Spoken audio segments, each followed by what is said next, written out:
উত্তরবঙ্গের জনপ্রিয় একটি খাবার হচ্ছে আলুঘাটি। সাধারণত মাংস কিংবা মাছ, ডিম যেকোনো কিছুর সাথে এই রান্নাটা ভীষণ মজা লাগে। তো দেখতে পাচ্ছেন যে শুরুতেই আমি এখানে কিছু মাংস নিয়েছি। মূলত গরুর মাংস দিয়ে আমি আজকে রান্নাটা কমপ্লিট করব। তো এখানে সবকিছু মশলাপাতি যে আমি নরমালি যেভাবে গরুর মাংসটা রান্না করে থাকি ঠিক সেরকমটাই আমি এখানে মাখিয়ে নিচ্ছি। মূলত আমি দিয়েছি এখানে পেঁয়াজ, কাঁচামরিচ, লবণ, হলুদের গুঁড়া, মরিচের গুঁড়া, একটু মাংসের মশলা আর একটু সয়াবিন তেল। তো সব কিছু ভালোভাবে এখানে মিশিয়ে নিচ্ছি। তো মেশানোটা যত বেশি ভালো হবে বা মাখানোটা যত বেশি ভালো হবে, মজাটা কিন্তু ঠিক এই জায়গাটাতেই। তো এই তো দেখতে পাচ্ছেন মোটামুটি যখন মাখানো হয়ে যাবে, আপনি চাইলে এখানে কিছুক্ষণ ম্যারিনেট করতে পারেন। তো আমার যেহেতু হাতে সময় কম ছিল, তো সে কারণে আমি এখানে মোটামুটি এখনই আমি দিয়ে দিচ্ছি। তো দেখতে পাচ্ছেন মাংসটা দেখতে কিন্তু এখনই বেশ লোভনীয় লাগছে।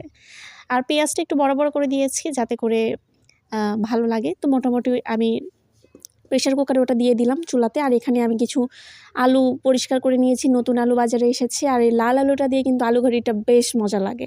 তো দেখতে পাচ্ছেন মোটামুটি এখানে পরিষ্কার করে ধুয়ে রেখেছি। আর এখানে প্রয়োজন মতো পানি অ্যাড করে আমি দিয়ে দিলাম চুলাতে। যখন এটি হয়ে আসবে একটু ছিলে হালকা ম্যাশ করে নিয়েছি, মোটামুটি আধা ভাঙ্গা করে নিয়েছি, একদমই ম্যাশ করা যাবে না। তো দেখতে পাচ্ছেন যে যখন এটা হয়ে আসবে তখন মাংসটা আমার 2টা সিটি দিয়েছি, এরপর আমি আলুটা অ্যাড করছি। আলুটা দেওয়ার পরে কিছুক্ষণ এটি কষাতে হবে, কারণ কষানোটার ওপরেই সব কিছু ডিপেন্ড করছে। তো দেখতে পাচ্ছেন যে এখানে আলুটা দেওয়া হয়ে গেল। মশলাপাতি আমি যেহেতু আগেই দিয়েছি সব কিছু, আলাদাভাবে আর কোনো কিছু অ্যাড করতে হবে না। আর একটু চামচ দিয়ে হালকা মিশিয়ে নিচ্ছি মাংসের ঝোলের সাথে। আর এখানে যতটুকু মানে যতক্ষণ না এই ঝোলটা রয়েছে আমি ততক্ষণ এটি জাল দিতে থাকবো। তো আলু ঘাটিটার মজা হচ্ছে এই যে মাংস কষানো, আলু কষানো, এটার মধ্যে সব কিছু। তো আলু ঘাটিটা খুব বেশি জনপ্রিয় আমাদের এদিকে। মজলিস হোক কিংবা বড় কোনো প্রোগ্রাম কিংবা পিকনিক, সব কিছুতে আমরা কিন্তু আলু ঘাটিটা প্রেফার করি। আর এটি কিন্তু একদমই সিগনেচার আইটেম বলা যায় আমাদের এলাকার। তো আমি মূলত বগুড়া থেকে কাজ করছি। তো দেখতে পাচ্ছেন যে এখানে একটু পানি অ্যাড করছি। আপনারা চাইলে গরম পানি অ্যাড করতে পারেন। আমি এখানে ঠান্ডা পানিটাই দিয়ে দিচ্ছি। আর এটি ভালোভাবে আরেকটু কষাতে হবে, কারণ ঝোলটা যেহেতু টেনে গিয়েছে।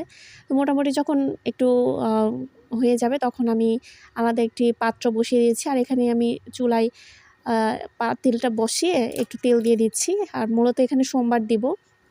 তো এখানে দেখতে পাচ্ছেন যে একটু পেঁয়াজ আর একটু বেশি পরিমাণে রসুন কুচি আমি দিচ্ছি। আর সোমবারটা দেওয়ার মূল উদ্দেশ্য হচ্ছে এটার কিন্তু ফ্লেভার একটা আলাদা মাত্রা যোগ করে। তো যাই হোক, এখানে যখন হয়ে আসবে তখন আমি এই মাংসটা দিয়ে দিচ্ছি, মানে আলু ঘাটিটা অ্যাড করে দেওয়ার পরে আরেকটু বলক তুললাম।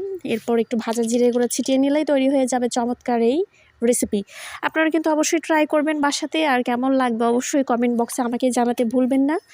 আর চেষ্টা করবেন বিভিন্ন এলাকার রান্নাগুলা একটু ট্রাই করতে, যেমনটা আমার বগুড়ার আলু ঘাটি আমি আজকে আপনাদের সাথে শেয়ার করলাম। মূলত এটি গরম ভাতের সাথে খেতে কিন্তু বেশ দুর্দান্ত লাগে। আর এতেও সার্ভ করে ফেললাম চমৎকার আলু ঘাটি, সাথে গরম ভাত, একটু সালাদ। সব কিছু মিলে কেমন লাগছে অবশ্যই কমেন্ট বক্সে জানাবেন। আর ট্রাই করতে কিন্তু একদমই ভুল করবেন না। সবাই ভালো থাকবেন, লাইক কমেন্ট শেয়ার দিয়ে পাশে থাকবেন। ধন্যবাদ সবাইকে।